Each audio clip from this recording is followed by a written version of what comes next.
नमस्कार मंडळी, मी आज इथं अंडा करी तयार करणार आहे। अय्यो, अंडा करी मज्जाच मज्जा। इथं मी 7-8 अंडी घेतलेली आहेत, ती मी धुवून घेत आहे। हो मम्मी, पण ही अंडी कसली घरनं दिली काय गायनी? हो, ही घरनं आमच्या सासूबाईंनी गावठी अंडी दिलेली आहेत। ही देताना धुतलेली होती, परंतु पिठा ठेवलेली होती। मग ते पीठ चिकटलेलं असतं त्याला, आणि ते पाण्यात सोडल्यावरती चिकट आणि पांढरं पाणी होतं, त्याच्यामुळे मी परत एकदा धुवून घेतलेलं आहे।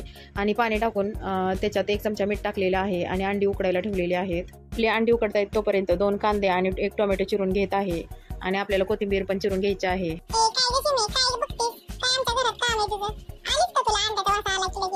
हे परशा, आगापणा करू नको, जा खेळायला। ती खेळायला बोलवायला आली ना तुला? हा, काय पण म्हणतो काय तिला? इथं माझं कांदा, टोमॅटो, कोथिंबीर चिरून झालेले आहे। खोबरं मी आधी चिरून घेतलेलं आहे। आपल्याला हे सगळं एकत्र मिक्सरमध्ये बारीक करून घ्यायचं आहे, एकदम बारीक करायचं आहे, पाणी टाकून थोडंसं। मी थोडी फोडणी एक्स्ट्रा करून घेतलेली आहे, ती मी डब्यात काढून ठेवत आहे।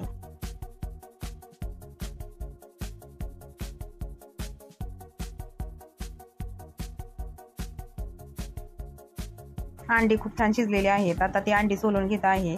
मी याच्यात गार पाणी टाकलेले आहे आणि गार पाणी टाकून व्यवस्थित अंडी सोलून घेत आहे। आणि अंडी सोलून झाल्यानंतर अंडी एका स्वच्छ पाण्याने धुवून घ्यायची आहेत, जेणेकरून त्याचं टलपर त्याला चिकटलेलं असेल तर ते निघून जाईल, कारण ते टलपर भाजीत कचकच लागतं, त्याच्यामुळे धुवून घ्यायचे आहेत।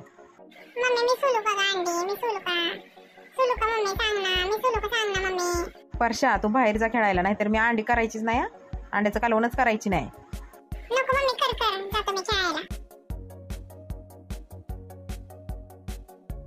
इथं आता अंडी आपली सोलून झालेली आहेत, मी ते एका पाण्याने धुवून घेत आहे।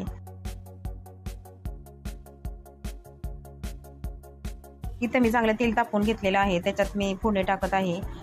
फोडणी आपल्याला चांगली परतून घ्यायची आहे, त्यानंतर चवीनुसार मीठ टाकायचं आहे। फोडणी परतत असतानाच मी इथं मीठ टाकून घेत आहे, त्यामुळे फोडणी चांगली परतली जाते। आणि इथं मी 2 प्रकारचे मसाले टाकलेले आहेत। इथं तुम्हाला आवडेल तो मसाला टाकू शकता। इथं मसाला चांगला परतून झालेला आहे तेल सुटेपर्यंत, त्याच्यात मी अंडी चांगली परतून घेत आहे। अंडी परतून झाल्यानंतर त्याच्यात पाणी टाकायचं आहे आणि चांगली उकळून द्यायची आहेत अंडी। कालवणाला उकळी आल्यानंतर थोडंसं चिमूटभर बाजरीचं पीठ पाण्यात घालून त्याच्यात टाकायचं आणि पळीने हलवायचं। आता आपलं कालवण उकळून झालेलं आहे, कालवण तयार आहे। तुम्हाला व्हिडिओ कसा वाटला कमेंट करून सांगायला विसरू नका। परशा, तुझीच कमी होती।